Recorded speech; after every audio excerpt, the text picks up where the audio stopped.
श्री सरस्वती मैया की जय, श्री कृष्णचंद्र भगवान की जय।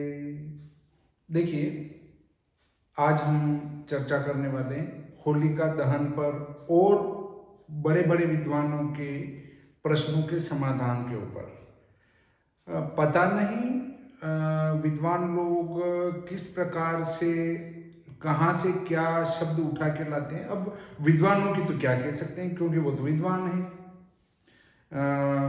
तो देखिए, इन्हें लिखा, आदरणीय वीडियो देखा, सुना, बहुत अच्छा लगा। आपने मेरे उक्त पत्र द्वारा किए गए आक्षेप पर वीडियो में प्रकाश डाला।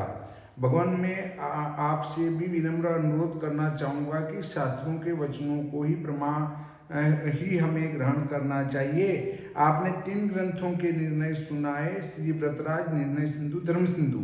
तीनों ग्रंथ मुक्त कंठ से इस बार भद्रा पुच्छ के पक्ष में हैं। आपके वीडियो की कुछ अंश पर पुनर्विचार करें। बिल्कुल कर लेते हैं। प्रदोष काल में होलिका दहन करें। प्रदोष काल भद्रा युक्त है तो प्रदोष में किसी भी स्थिति में होलिका दहन नहीं करे भगवान, ये उनका कहना है। मैंने कहा प्रदोष काल में होलिका दहन करें, उन्होंने कहा कि भद्रा हुए अगर प्रदोष में तो होलिका का दहन नहीं हो सकता है। अब देखिए, उन्होंने कहा है कि वीर मित्रोदय, भगवंत भास्कर, जयसिंह, कल्पद्रुम, इन सब ने इस वाक्य को निर्मूल कहा है भगवान। अरे निर्मूल कहा है, पर जिन पुस्तकों का आप हवाला दे रहे हैं उनमें भी दूसरे के वाक्यों को लिया गया है। जैसे आपने कहा वैसा मैं एक जयसिंह कल्पद्रुम और बता देता हूँ। जयसिंह कल्पद्रुम कौन सा कहाँ का है? हमारा जो पंचांग है वो श्री भादो माता पंचांग है। इसमें सारे व्रत पर्वों के निर्णय शास्त्रोक्त दिए जाते हैं।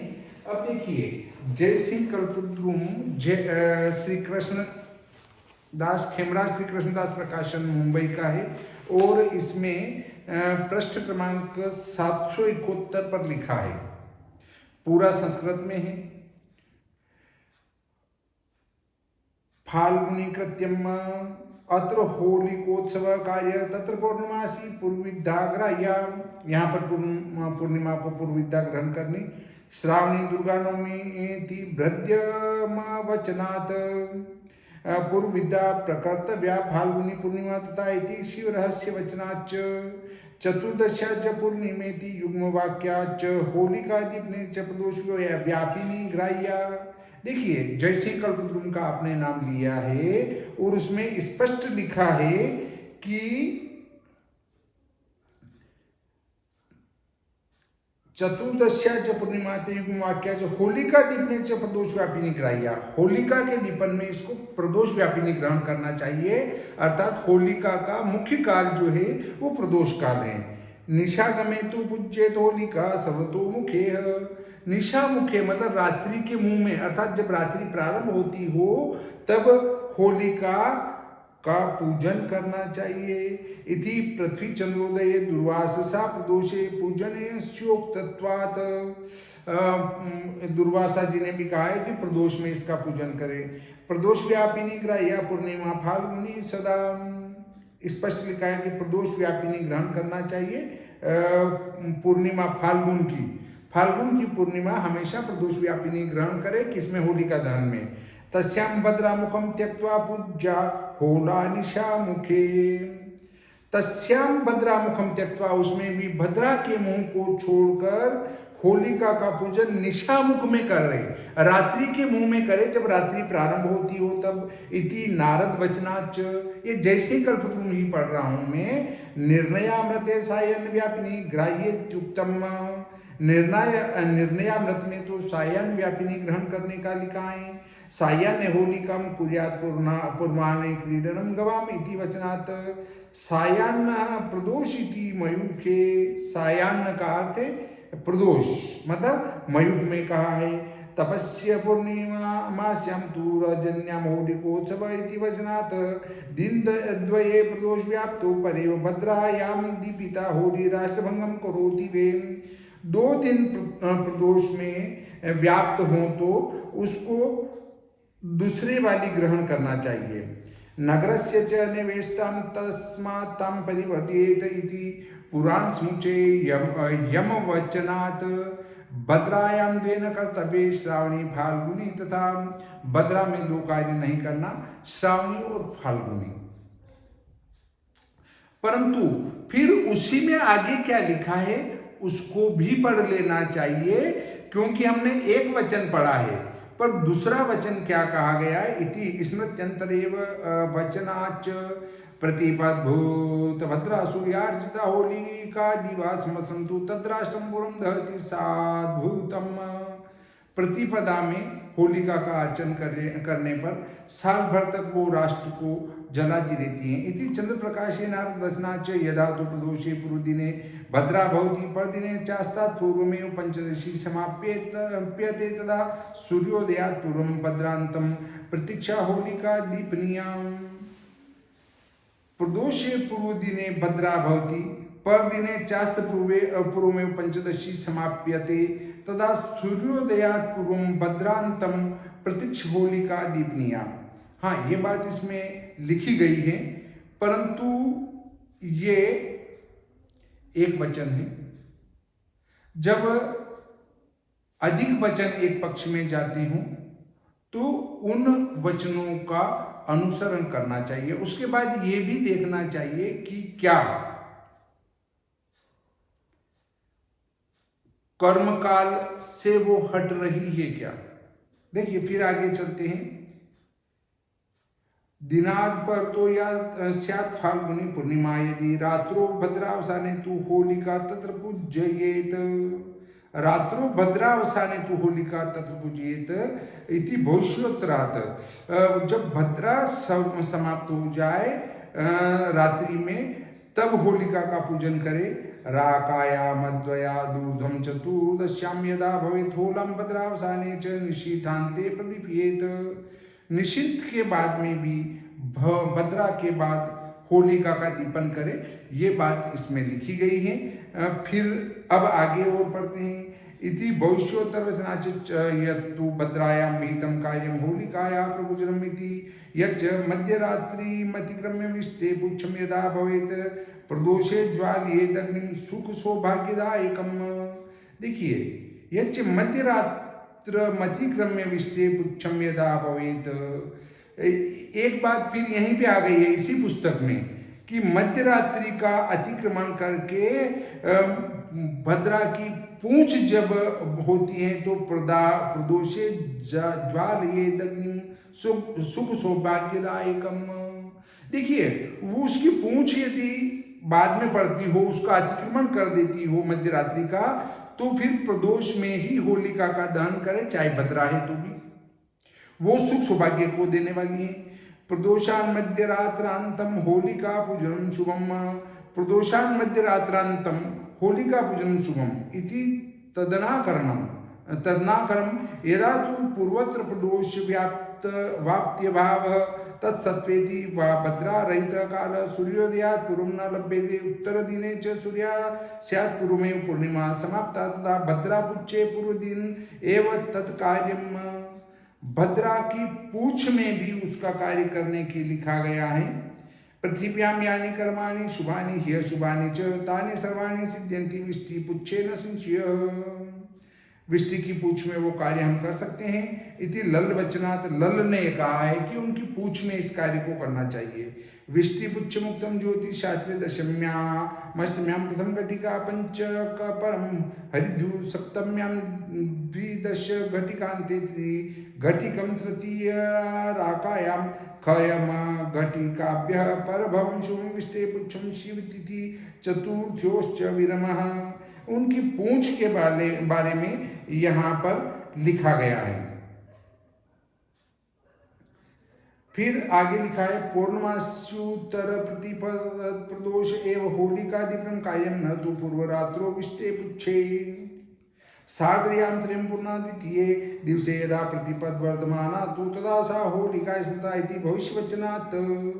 यत्तु वन्नो वन्ये विसर्जयति भविष्यं तदुक्त भिन्न विषयं यात्तुत्तरदिने प्रदोषेकदेशे अस्ति पूर्वरात्रौ च भद्रारहिता नैव लभ्यते सा सूत्रामुत्तरेव पूर्वरात्रौ भद्रा व्याप्तत्वादुत्तरप्रदोषे लाभाच्च पूर्वोक्तं प्रवृद्धाग्राह्यत्वमुत्तरत्र प्रदोषा स्पर्शे वृद्ध्याभावे च ज्ञेयं न चैवं कालव्याप्ति शास्त्रदेव सिद्धे व्यर्थं विशेषवचनमिति वाच्यं पूर्वदिने अपि प्रदोषी स्पर्शे प्रतिपद्वदयाभावे च सार्थक्यात् तत्र पूर्वरात्रौ भद्रारहितदीपनकालाभात् प्रदोषकृत्येषु च नक्तभोजनादिषु तत्पूर्वभाविनः सायाह्नस्य गुणकालत्वदर्शनात् प्रतिपत्क्षये अप्युत्तरदिने तत्प्रसक्ते सत्वात्। अब देखिए, ये जय सिंह कल्पद्रुम में आया है। इसका जो मुख्य काल है वो सबसे पहले हम आगे जो पढ़ रहे हैं कि निषिद्ध के बाद भी भद्रा समाप्त हो रही तो उसके बाद भी होलिका का दीपन करे, ये इसमें लिखा। पर इससे पहले एक बात और लिखी गई है कि प्रदोष में होलिका का पूजन करे। फिर इसी में ये भी बात लिखी कि उसकी पूछ में करे। एक बात ये भी लिखी कि भद्रा की समाप्ति भले बाद में हो रही हो तो भी भद्रा की समाप्ति के बाद करें। तो अब आप ये जय सिंह कल्पद्रुम का निर्णय क्या बताएंगे कि वो एक बात तो ये लिख रहे हैं कि भद्रा समाप्ति के बाद निषिद्ध के बाद भी भद्रा समाप्त हो रही हो तो उसके बाद ही होलिका दीपन करे। दूसरी बात ये कही गई है कि पूंछ में भी कर ले। तो देखिए, जब वचनों की अधिकता हो तब ऐसी स्थिति में सारे वचनों का सार लेकर पंचांगकर्ताओं को निर्णय देना होता है। पंचांगकर्ता के ऊपर इनने आक्षेप लगाया है कि जब जब गलत निर्णय होते हैं तब मुझे अपनी लेखनी उठानी पड़ती है, तो आपको अपनी लेखनी उठाने की जरूरत नहीं है। आप एक पंचांग का प्रकाशन करें और फिर अपनी लेखनी बखूबी चलाएं, क्योंकि जो 10 पंचांगकर्ताओं ने मिलकर अगर एक निर्णय दिया, इसका अर्थ है कि वो कुछ तो ज्ञाता है, कि शायद एक व्यक्ति आप ही ज्ञाता बचे हैं, बाकी सब कोई शास्त्र पढ़ता ही नहीं है। ऐसी बात नहीं है। काफी कुछ पुस्तकों का अध्ययन करने के बाद जब कोई व्रत पर्व संशयात्मक होता है तो हम आपस में पंचांगकर्ता चर्चा कर लिया करते हैं और चर्चा के बाद निर्णय लेते हैं कि वास्तव में क्या हमें करना चाहिए और क्या शास्त्र सम्मत है। कई बार मुझे भी स्वीकार करना पड़ता है कि हाँ, जो आप कह रहे हैं वो सही है। कई बार सामने वाले को स्वीकार करना पड़ता है कि हाँ, जो मैं कह रहा हूँ वो सही है। ऐसा नहीं कि हम सर्वज्ञ हो गए हैं, हाड़ मांस के पुतले हैं, सभी में गलतियों का भंडार भरा हुआ है। हम आप जैसे विद्वान नहीं हैं, इसलिए हम आपस में मिलजुल कर कार्य करते हैं। देखिए, होलिका के ऊपर बात आई है तो इसमें आया है वो का वही जो उसमें जय सिंह कल्पद्रुम में लिखा है, वो की वो लाइनें इसमें लिखी गई है।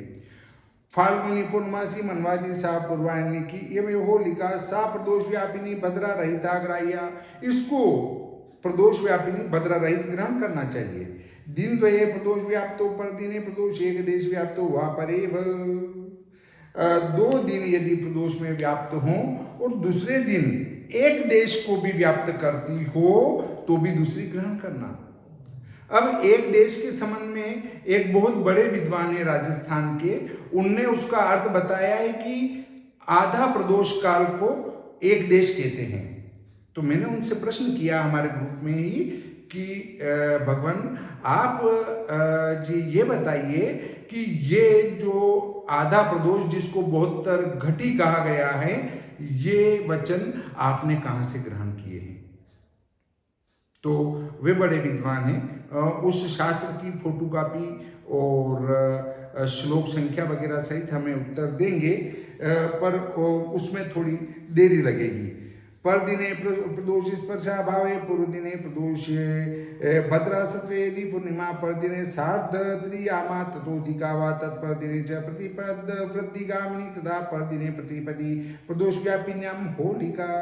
देखिए, यदि दूसरे दिन वो प्रदोष काल में नहीं हो और 3.5 प्रहर से अधिक यदि पूर्णिमा हो और प्रतिपदा वृद्धिगामिनी हो रही हो, तो फिर उसको दूसरे दिन प्रतिपदा में ही होलिका का दीपन होता है, पर वो स्थिति इस वर्ष बनी हुई नहीं है। उक्त विषय यदि प्रतिपदो हासस्तदा पूर्वदिने भद्राबुच्छे वा भद्रामुखमात्रं त्यक्त्वा भद्रायामेव वा होलिका दीपनम। देखिए, उक्त विषय यदि प्रतिपदो हासस्तदा, यदि अगले दिन यदि प्रतिपदा घट रही हो तो पूर्व दिन में भद्रा के पूछ में या भद्रा मुख मात्र को त्याग कर भद्रा में ही होलिका का दीपन करे। ये मैंने नहीं कहा है, ये इसने कहा है। किसने? धर्म सिंधु ने। पर दिने प्रदोष स्पर्शा भावे पूर्व दिने यदि निषिद्धात् प्राक भद्रा समाप्ति तदा भद्रावसानोत्तर में होलिका दीपनम। देखिए, मैं सभी का सार आपको बता दूं कि जिस दिन प्रदोष में पूर्णिमा रहती हो, चाहे वो चतुर्दशी के दिन हो, चाहे वो पूर्णिमा वाले दिन हो, तो प्रदोष में जिस दिन पूर्णिमा होगी उसी दिन होलिका का दीपन होगा, होलिका का त्योहार होगा। नंबर 1। नंबर 2, यदि चतुर्दशी के दिन प्रदोष में पूर्णिमा आ रही हो, चतुर्दशी को प्रदोष काल में पूर्णिमा आ रही हो और दूसरे दिन प्रदोष में पूर्णिमा नहीं हो, तो पहले दिन ही होलिका का दीपन होगा। ठीक है। परंतु प्रथम दिन जब चतुर्दशी को होलिका का दीपन होगा तो उसमें भद्रा होगी ही होगी, निश्चित रूप से होगी। तो ऐसी स्थिति में यदि भद्रा निश्चित काल से अर्धरात्रि से पहले समाप्त हो रही हूं तो भद्रा के बाद होलिका का दीपन होगा। मतलब भद्रा में होलिका का दहन नहीं होता है, विशेष स्थिति में होता है, वो धर्म सिंधु बता रही है। यदि अर्धरात्रि के बाद भी भद्रा हो, अर्धरात्रि के बाद तक, तो ऐसी स्थिति में भद्रा में ही होलिका का दीपन होगा। अब भद्रा में ही होलिका का दीपन होगा तो उसका मुंह छोड़ना है आपको, भद्रा के मुंह में होलिका का दीपन नहीं होगा। मुख मात्रम त्यक्त्वा, और भद्रा की पूंछ में होलिका का दहन करे, मतलब मुंह को छोड़ के पूंछ में कर सकते हैं, और पूंछ भी नहीं मिले तो भद्रा का मुंह छोड़ना है, बाकी आपको कुछ छोड़ने की जरूरत नहीं है। और उसका मुख्य जो काल है वो प्रदोष काल है, इसलिए प्रदोष काल में ही होलिका का दीपन किया जाना चाहिए। ठीक है। परंतु यदि दूसरे दिन एक देश को भी पूर्णिमा व्याप्त करती हो, प्रदोष काल के नहीं, प्रदोष के मतलब सूर्यास्त के बाद, प्रदोष काल नहीं लिखा है, एक देशे तू व्याप्त हो, अर्थात सूर्यास्त के बाद एक देश को भी वो व्याप्त करती हो। यहां एक देश का अर्थ है क्षण भर भी हो। अब आप कहेंगे क्षण भर का क्या अर्थ है? एक देश है वो, तो एक देश का मैं बताता हूं कि हमारे धर्मशास्त्रों में जो उपयोग हुए हैं शब्द, उसमें आता है कि मूर्त मात्रा अपिग्राह्या। मूर्त मात्रा अपिग्राह्या का अर्थ है 2 गति, मोटे औसत 2 गति है, सूक्ष्म नहीं है। 2 गति अर्थात हमारा 24 दूनी 48 और 1 घटी 24 मिनट की होती है, 2 घटी 48 मिनट की होती है। अब 48 तिया हो जाएंगे, 3 मुहूर्त की है तो 3 8 24 और 3 दूनी 6, तीनों 8 24, 3 चौक 12 और 2 14, 144 मिनट। तीनों 8 24 और 3 चौक 12 और 2 14, 48 मिनट का 3 गुना हो जाएगा। वो मोटा रूप है, सूक्ष्म रूप नहीं है। सूक्ष्म गणना में अलग आता है, त्रिमुहूर्त आती है। अब देखिए, अगर मुहूर्त मात्रा अभिग्राह्य आता तो वो बात हो जाती कि एक मुहूर्त 48 मिनट होना चाहिए, या वहां आता द्विमुहूर्ताग्राह्य तो 2 मुहूर्त की हो जाती, मतलब 4 घटी। यदि वहां आता घटी मात्र अभिग्राह्य, घटी पर भी अगर सूर्यास्त बाद हो तो उसको भी ग्रहण करे। पल में कम तू ग्राह्य, एक पल के लिए भी हो तो, पल का नहीं आया है, कला में कम, कला मात्र अभिग्राह्य शब्द आया है, पल में कम नहीं आया है, कला मात्र अभिग्राह्य। तो यहां पर आया है एक देश व्याप्तो। एक देश व्याप्तो का अर्थ है वो क्षण भर भी हो तो उसको ग्रहण करनी चाहिए। तो इस वर्ष जहां पर पूर्वी देश प्रांतों में हमारा सूर्यास्त जल्दी हो जाएगा और वहां प्रदोष के समय में पूर्णिमा आ जाएगी, और प्रदोष के समय में पूर्णिमा आ जाएगी तो वहां होलिका दीपन दूसरे दिन होगा। अब देखिए, हम आगे और चर्चा करें।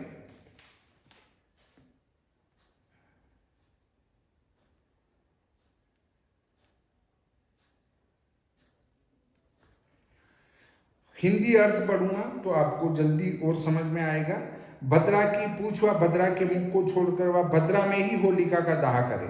ये ऐसा कौन कह रहा है? धर्म सिंधु कह रहा है कि भद्रा में भी होलिका का दीपन करे, और जो पहले दिन प्रदोष व्यापिनी पूर्णिमा ना हो और पहले दिन अर्धरात्रि से पूर्व ही भद्रा की समाप्ति हो जाए तब भद्रा के अंत में होलिका का दाह करना, और जो अर्धरात्रि से पीछे भद्रा की समाप्ति होए तो भद्रा के मुख को त्याग कर वह भद्रा में ही होलिका दीपन करे। स्पष्ट आया है कि भद्रा का मुंह छोड़ना है और भद्रा में ही होलिका का दीपन करना है, और जो प्रदोष के समय भद्रा का मुख होए तो होली दीपन भद्रा से पीछे व प्रदोष के अंत में करे। देखिए, प्रदोष में अगर मुंह आ रहा है तो फिर प्रदोष को छोड़ना है। अब आप का प्रश्न है कि ऐसा कहां लिखा है कि प्रदोष में होलिका का दीपन करे? प्रदोष को उसी स्थिति में छोड़ेंगे जबकि अर्धरात्रि से पहले भद्रा समाप्त हो रही है। अगर अर्धरात्रि से पहले भद्रा समाप्त हो रही है तो भद्रा के बाद ही होलिका का दीपन होगा, प्रदोष में नहीं।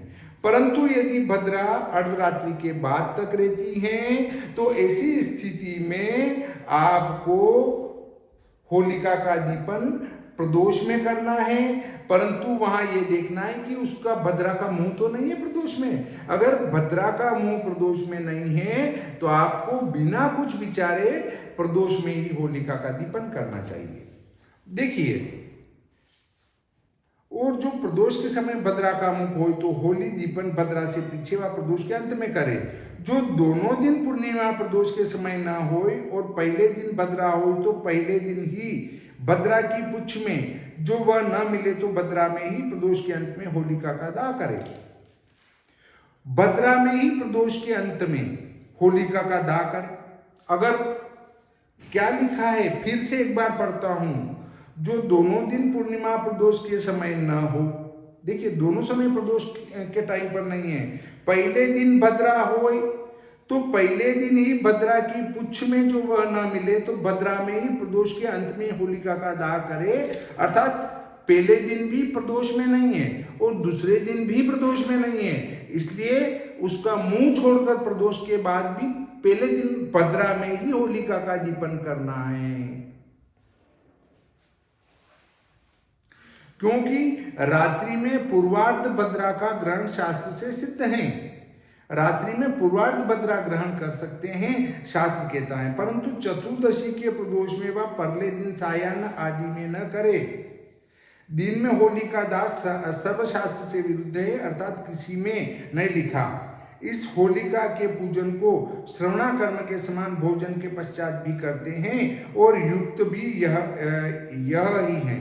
और कोई तो होली का पूजन करके भोजन करते हैं। 3 मनुष्यों के भोजन व पूजन काल की लब्धि नियम से शास्त्र के अनुकूल नहीं होती। उनको यह होली का दीपन चंद्र ग्रहण और वेद में भी करना, जो ग्रसा हुआ ही उदय और परले दिन प्रदोष काल के विषय पूर्णिमा हो तो ग्रहण के मध्य में ही दाह करना, और जो प्रदोष के समय न हो तो पहले दिन ही करे। प्रदोष के समय न हो अर्थात प्रदोष पर इसमें जोर दिया गया है। अब मैं आपके सामने धर्म निर्णय सिंधु की बात को रखता हूं। धर्म सिंधु हम पढ़ चुके। अब देखिए, फाल्गुन की पूर्णिमा को होली कहते या सायान्न व्यापिनी ग्रहण करनी, यह निर्णयामृत में लिखा है।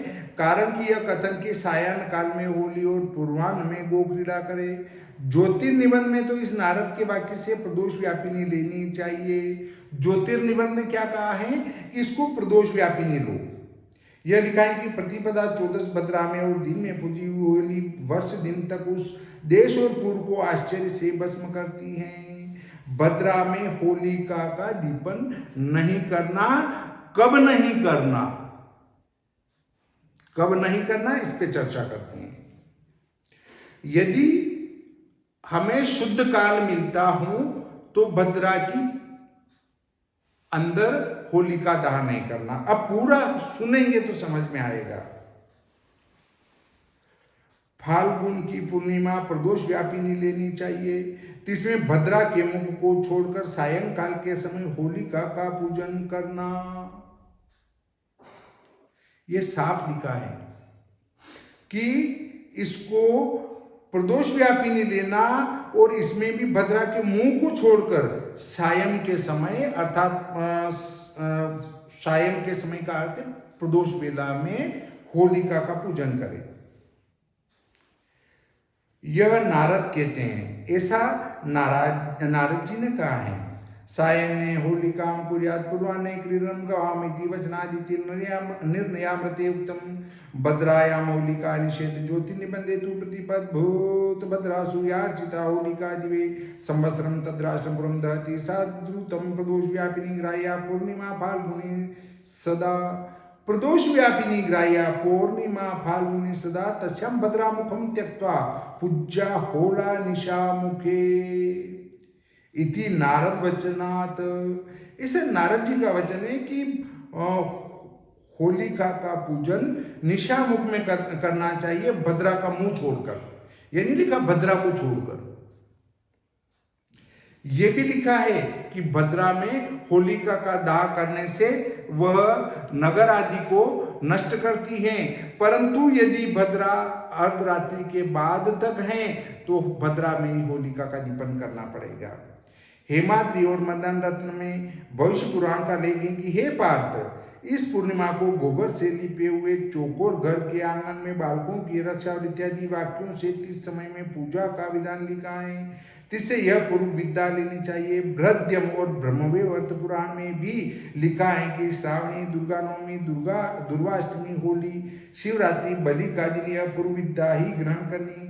यदि दोनों दिन प्रदोष में व्याप्ति हो और पूर्व दिन में भद्रा हो तो उसमें होली के निषेध से परली लेनी चाहिए। सोई निर्णयामृत और मदन रत्न में पुराण समुच्चय के वाक्य से लिखा है कि भद्रा में यदि होली में अग्नि लगावे तो वह देश का भंग करती है और नगर को भी वह इष्ट नहीं, इससे उसे त्याग देना चाहिए। देखिए ये वचन लिखा है उन्होंने कि भद्रा में होली का दीपन नहीं करे।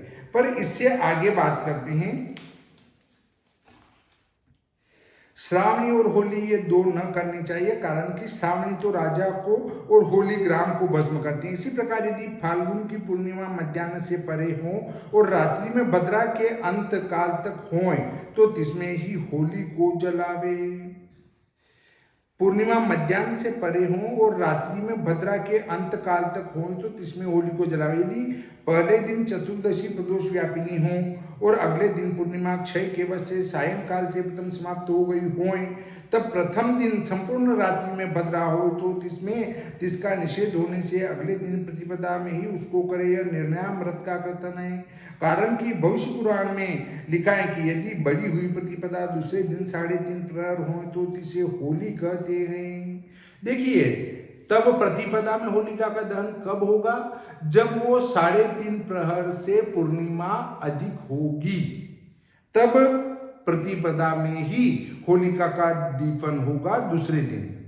ठीक इसी प्रकार मदन रत्न में कहा है कि जो भविष्य में यह कहा है कि होलिका को प्रतिपदा में न करना, वह उक्त से भिन्न के विषय में यह प्रथम कह आए हैं। अन्य तो यह कहते हैं कि नारद और दिवोदासी के कथन से भद्रा के मुख को त्याग कर पहले दिन ही करे।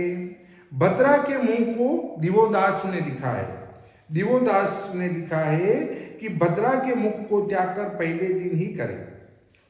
भद्रा में ही जलाना है होली, भद्रा का मुंह छोड़ना है। जिसमें भद्रा के मुख को छोड़कर होली का पूजन करे। और यदि प्रदोष व्यापिनी न होए, यदि प्रदोष व्यापिनी न होए, प्रदोष व्यापिनी हो तो उसको लेना है, न हो तो प्रथम दिन भद्रा मुख को छोड़कर होलिका का पूजन करे। अगर वो प्रदोष व्यापिनी नहीं मिल रही है तो फिर बाद में भी उसका मुंह छोड़कर होलिका का दीपन करे।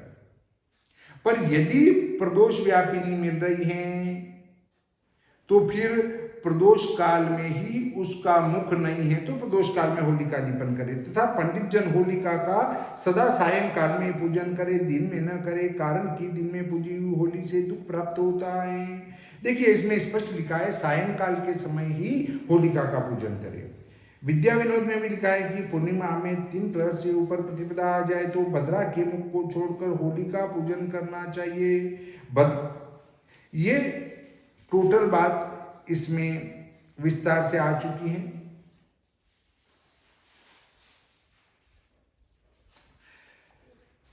दिवोदास और चंद्र प्रकाश का तो यह कथन है कि यही पूर्णिमा को ग्रहण हो तो इससे पूर्व रात्रि में जिस समय भद्रा न हो उसमें होली को जलाना उचित है। अथवा यदि दूसरे दिन ग्रसा हुआ उदय हो तो पहले दिन भद्रा रहित रात्रि के चौथे प्रहर में भद्रा की पुच्छ में अर्थात पीछे की घड़ी में होली को जलावे। भद्रा की पुच्छ में होली जलाने का भी विधान प्राप्त होता है, कारण कि ग्रहण से उत्तर प्रतिपदा आ जाएगी और प्रथम दिन होने से इन दोनों में होली का निषेध है। तत्व तो यह है कि दूसरे दिन यदि प्रदोष में पूर्णमासी हो तो उसमें प्रदोष का स्पर्श होने से भद्रा के अभाव से ग्रहण समय ही होली को करना, कारण कि जब मुख्य कर्म का समय मिले तब गौण चतुर्थ यामादि समय के ग्रहण करने में कोई प्रमाण नहीं। देखिए, स्पष्ट लिखा है कि मुख्य कर्म यदि मिल रहा है, मुख्य कर्म का समय मिल रहा है, कर्म काल कहते हैं प्रदोष। किसका कर्म काल? होलिका का, सभी का नहीं, केवल होली का जो कर्म काल है वो प्रदोष है। अगर प्रदोष में ही पूर्णिमा मिल रही है तो उसको नहीं त्यागना। यदि कोई शंका करे कि राहु के दर्शन में सफलों को सूतक प्राप्त होता है, इससे स्नान करके कर्मों को करे और पकाए हुए अन्न को छोड़ दे, इस निषेध से सूतक में होली किस प्रकार सो ठीक नहीं, कारण कि यह स्नान इत्यादि निषेध उत्तरार्ध का शेष है, इत्यादि का नहीं। से ग्रहण काल में होली करनी इसमें कोई बाधक नहीं है। इसकी पूजा का मंत्र ये नीचे बताया गया है। देखिए, इसमें स्पष्ट आया है कि हमें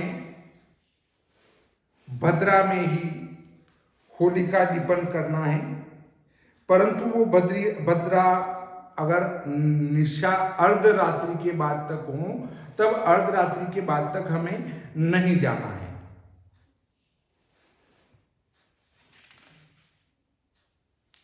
इसमें मैं आपको निषेध के बाद होलिका दहन नहीं होता। वीर मित्रोदय, भगवंत भास्कर जैसे कल्पना, इन सब ने वाक्य को निर्मूल कहा है, मतलब उन्होंने कहा कि उसके बाद भी कर सकते हैं। भद्रा पुच्छ कहीं नहीं लिखा है। निश्चित बात भद्रा पुच्छ को सभी ग्रहण कर रहे हैं भगवान। भद्रा पुच्छ कहीं कहीं लिखा है कि भद्रा पुच्छ में भी इसको कर सकते हैं। ये नहीं लिखा है भद्रा पुच्छ में ही करें, भद्रा पुच्छ में इसको करें ऐसा लिखा है, परंतु प्रदोष इसका मुख्य काल है। हमें पुच्छ कब देखना है?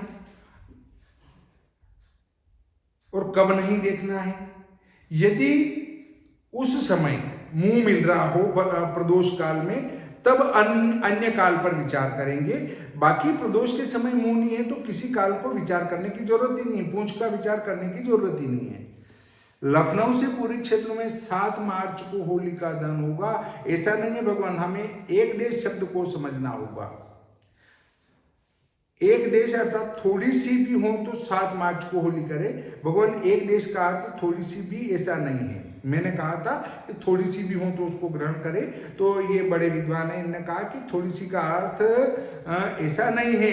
एक देश का अर्थ 3 मुहूर्त 144 मिनट प्रदोष काल का आधा भाग 72 मिनट है, न कि थोड़ा सा।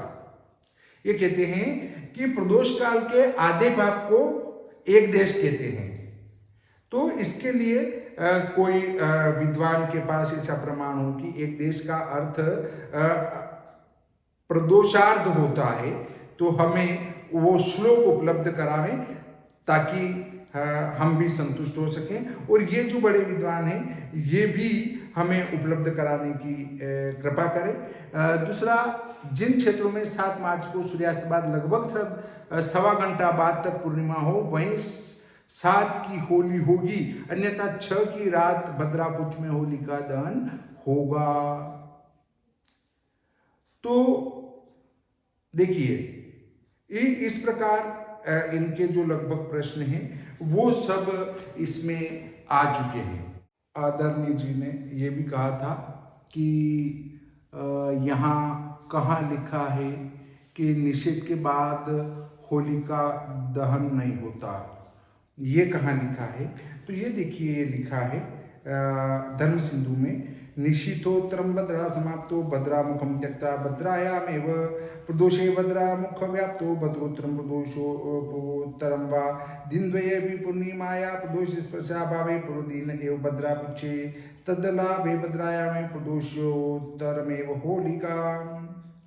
देखिए, इसका अर्थ स्पष्ट लिखा है इनने खेमराज श्री कृष्णदास प्रकाशन की धर्म सिंधु में पेज नंबर 220 पर लिखा है कि अर्धरात्रि से पीछे भद्रा की समाप्ति होई।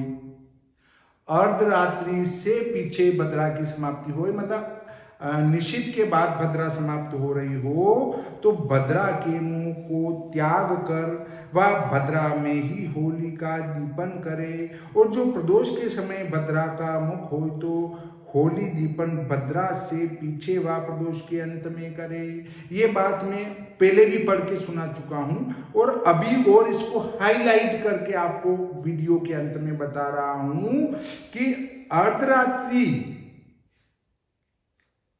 से पीछे भद्रा की समाप्ति हो, मतलब अर्धरात्रि के बाद भद्रा की समाप्ति हो, तो ऐसी स्थिति में भद्रा में होली उसके मुख को छोड़कर भद्रा के मुख को छोड़कर होली का दीपन करे। इसमें पूंछ से उनको कोई लेना देना नहीं आया है। एक जगह ये पूंछ का भी लिखा गया है, पर प्रदोष काल में यदि उसका मुंह हो तो फिर पूंछ में होलिका का दीपन कर सकते हैं, पर प्रदोष में भद्रा का मुंह नहीं मिल रहा है और हमें भद्रा में ही होली का दीपन करना है, तो ऐसी स्थिति में हमें पूंछ देखने की जरूरत नहीं, केवल मुंह को छोड़ेंगे। अब देखिए, एक बात और आती है कि यहाँ पर भद्रा में होली का दीपन न करे ऐसा एक प्रमाण मिलता है, परंतु भद्रा की पूंछ में होली का दीपन करे, भद्रा के मुंह को छोड़कर होली का दीपन करे, भद्रा में ही होली का दीपन करे, भद्रा में ही प्रदोष में होली का दीपन करे, ऐसे वाक्यों की अधिकता होने के कारण से और अर्धरात्रि के बाद तक भद्रा होने से ये हमने वाक्य ग्रहण किया। और पंचांगकर्ताओं ने कई धर्मशास्त्रों का अध्ययन करने के बाद अगर 15-20 पंचांगकर्ता एक मत से उसको स्वीकार करते हैं तो आपको मानने में कोई आपत्ति नहीं होना चाहिए। दूसरी बात एक और बता दूं कि बहुत सारे कहते हैं हमारे क्षेत्र में तो सुबह होली जलाते हैं। आपके क्षेत्र में क्या करते हैं वो धर्मशास्त्र नहीं बन जाता है।